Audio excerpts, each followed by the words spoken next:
Today's topic, difference between data and information. Okay, first data na என்னன்னு பார்த்துடலாம்.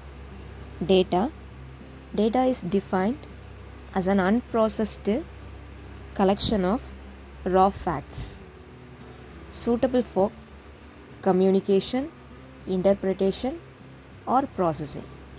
Okay, so அதனுடைய example பார்த்தீங்க அப்படின்னா, நான் ஜஸ்ட் வந்து number, health, amla juice 100 ml 20 எழுதியிருக்கேன். இது நம்ம ப்ரீவியஸ் கிளாஸில் பார்த்த எக்ஸாம்பிள் தான். இங்கே பாருங்கள், இந்த டயக்ராம் உங்களுக்கு ஞாபகம் இருக்கும் அப்படின்னு நினைக்கிறேன். ஃப்ரண்ட் அண்ட் பேக் அண்டுக்காக பார்த்துருந்தோம். ஆம்லா ஜூஸ் செலக்ட் பண்ணுறோம், குவான்டிட்டி எடுக்கிறோம் அண்ட் சப்மிட் பண்ணுவோம் இல்லையா? சப்மிட் பண்ணும்போது டேட்டா நமக்கு இங்கே டேட்டா பேஸில் வந்து சேவ் ஆயிடும். இந்த கேட்டகரி, இந்த ப்ராடக்ட் நேம் அப்படிங்கிறது ஒரு ஸ்ட்ரக்சர்டாக நமக்கு இங்கே சேவ் ஆகிடும். இது நம்ம டேட்டா பேஸ்ன்னு சொல்கிறோம். ஓகே, ஸோ அப்போ அந்த கேட்டகரினா என்னது? ஹெல்த் கேட்டகரியில் நம்ம ஒரு ப்ராடக்டை செலக்ட் பண்ணுறோம், அலோவேரா ஜூஸு, அதனுடைய குவான்டிட்டி, ப்ரைஸு, இந்த டீட்டெயில்ஸ் எல்லாமே இங்கே சேவ் ஆகும்னு சொல்லியிருந்தேன். அப்போது நம்ம இந்த ஃப்ரண்ட் எண்டில் இருக்குது பார்த்தீங்களா, இதெல்லாம் ரா டேட்டா, அன்ப்ராசஸ்டு டேட்டா, ஒரு மீனிங் இல்லாத டேட்டா அப்படின்னு சொல்லுவோம். இதை ப்ராசஸ் பண்ணுறதுக்காக தான் நம்ம கோடிங் அப்படிங்கிற ஒரு விஷயமே யூஸ் பண்ணுறோம். ஓகே, அப்போ ப்ராசஸ் பண்ணதுக்கப்புறம் அந்த டேட்டா எங்கே போய் சேவ் ஆகுது?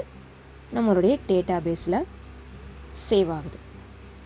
அப்போ ப்ராசஸ் பண்ணதுக்கப்புறம் கொடுத்த அந்த ரா டேட்டாவை நாம் இன்ஃபர்மேஷன் அப்படின்னு சொல்லுவோம். ப்ராசஸ் பண்ணுறதுக்கு முன்னாடி டேட்டா, ப்ராசஸ் பண்ணதுக்கப்புறம் இன்ஃபர்மேஷன். அந்த இன்ஃபர்மேஷன் வந்து பார்த்திங்கன்னா ஸ்ட்ரக்சர்டு இன்ஃபர்மேஷன் அப்படின்னு சொல்லுவோம். ஸ்ட்ரக்சர்னால் ஒரு ஆர்கனைஸ்டு வேல அந்த டேட்டா வந்து சேவ் ஆகிருக்கும். Structured information. Clear? Okay, so the next வந்து இன்ஃபர்மேஷன்னா என்ன அப்படிங்கிறத பார்த்துடலாம். இன்ஃபர்மேஷனை என்ன கொடுத்துருக்கேன்? Information is a collection of facts from which conclusion may be Tran.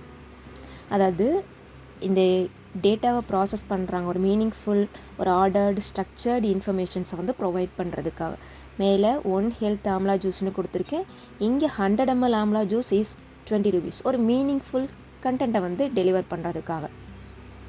Okay, so next ஒரு எக்ஸாம்பிள் பாருங்கள். இது நம்மளுடைய பிசி, கீபோர்ட், சிபியு.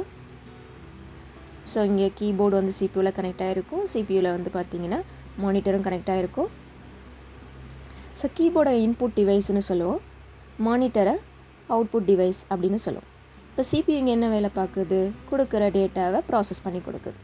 அப்போ கீபோர்ட்லேருந்து போகக்கூடிய இன்புட்டு டேட்டா சிபியூவில் ப்ராசஸ் ஆனதுக்கப்புறம் மானிட்டர்லேருந்து அவுட்புட் டிவைஸ் மூலமாக நமக்கு இன்ஃபர்மேஷன்ஸாக நம்ம வந்து கெட் பண்ணிக்கிறோம் அதை. ஓகேவா?